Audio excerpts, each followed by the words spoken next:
नमस्कार, भारत एक्सप्रेस देख रहे हैं आप। आपके साथ मैं हूं उज्जवल मिश्रा। केंद्र सरकार के वक्फ अधिनियम कानून को लेकर के पीछे आपने बीते कई महीनों से देखा होगा, कई जंग छिड़ी।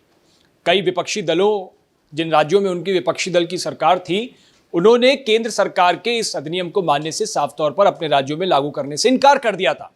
लेकिन आपको बता दें कि ममता बनर्जी ने अब यू टर्न लिया है और ममता बनर्जी ने नरेंद्र मोदी सरकार के इस फैसले को मानने को अब मजबूर हो गई हैं। और ये ठीक चुनावों से पहले हुआ है। तो सवाल ये कि ये चुनावों से पहले की ममता दीदी की रणनीति का हिस्सा है या फिर कुछ और, आपको इस वीडियो में बताते हैं। आपको बता दें कि केंद्र की नरेंद्र मोदी सरकार ने इसी साल अप्रैल में आपने वक्फ कानून में संशोधन किया था और उस वक्त जब इसमें संशोधन किया गया था, तमाम विपक्षी दलों की ओर से कई बातें कही गई, खूब इस पर जमकर हंगामा कटा था और तमाम जो विपक्षी दलों की सरकारें जिन जिन राज्यों में है वहां पर उनको लागू करने से साफ इनकार कर दिया था।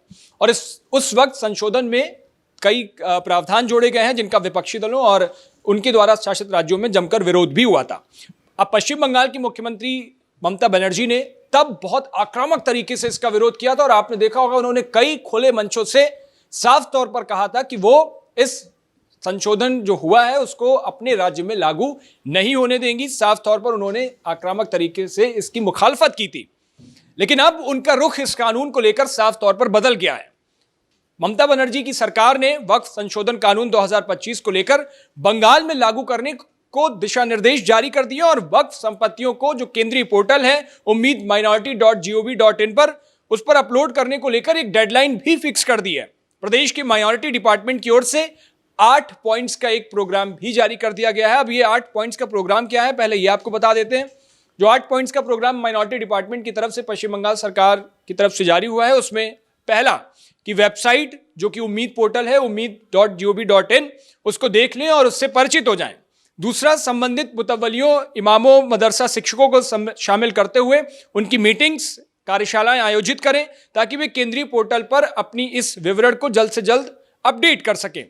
तीसरा पॉइंट जो है वो है डेटा एंट्री 2 हिस्सों में की जाएगी। पहला जो हिस्सा होगा उसमें जो व्यक्तिगत मुतव्वलियों द्वारा OTP आधारित जो स्टार्टिंग रजिस्ट्रेशन होगा और दूसरा जो होगा वो वक्फ संपत्तियों से जुड़े विवरणों का जो रजिस्ट्रेशन होगा। चौथा, विवादित वक्फ संपत्तियों को, अगर कोई विवादित संपत्ति है तो इस चरण में रजिस्टर्ड करने की आवश्यकता नहीं है। पांचवा, कार्य के लिए अधिकारियों को विशेष रूप से नियुक्ति की जाएगी और उनकी हर दिन निगरानी की जाएगी। राज्य स्तर के दफ्तरों से वरिष्ठ अधिकारियों को अपने अपने जिले के दौरों पर भेजा जाएगा।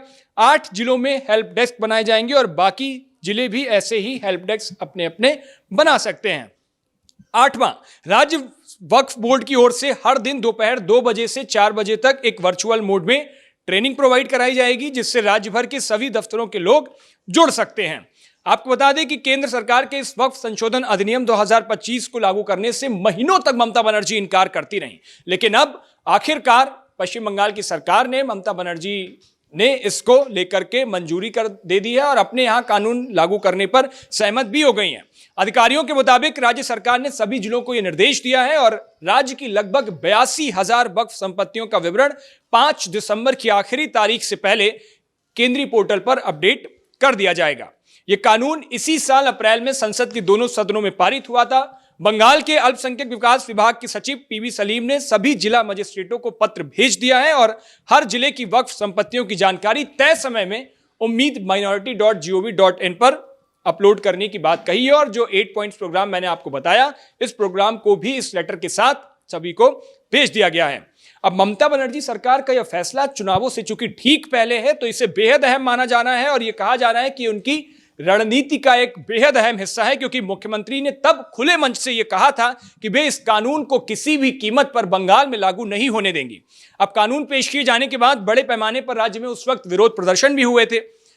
9 अप्रैल 2025 को जैन समुदाय के कार्यक्रम में कानून पारित होने के कुछ ही दिन बाद की ममता बनर्जी ने तब भी कहा था कि मैं वक्फ संशोधन अधिनियम को बंगाल में किसी भी कीमत पर लागू नहीं होने दूंगी।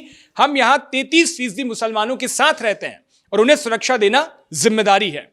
लेकिन विधानसभा चुनावों से पहले उनका रुख पूरी तरह से बदल गया और महज 7 से 8 महीने बीते हैं अभी, और 7 से 8 महीनों के बाद अब ममता सरकार ने यू टर्न ले लिया है, ममता बनर्जी ने यू टर्न लिया है और उसी के साथ चुनावों से ठीक पहले यह बेहद अहम फैसला है उनका जो उन्होंने उसको लागू किया, क्योंकि ममता बनर्जी खुले तौर पर सबसे ज्यादा इस कानून की मुखालफत उस वक्त कर रही थी और पूरे राज्य भर में प्रदर्शन हुए थे। तो जाहिर सी बात है अब यू टर्न लेना एक बड़ी रणनीति का हिस्सा भी माना जा रहा है।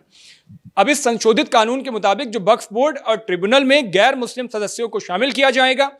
अगर किसी संपत्ति को वक्फ बताया जाता है तो आखिरी फैसला सरकार ही करेगी। तृणमूल सरकार ने इस कानून के खिलाफ तब कोर्ट भी गई थी लेकिन कोर्ट से कोई भी राहत तृणमूल कांग्रेस को नहीं मिली थी।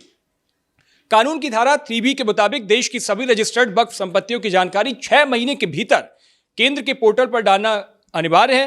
राज्य सरकार के लेटर में यह कहा भी गया है कि बंगाल में 8,000 से ज्यादा वक्फ एस्टेट हैं और उनसे संबंधित सभी विवरण प्रॉपर्टी मैनेजर्स द्वारा अपलोड किए जाने हैं।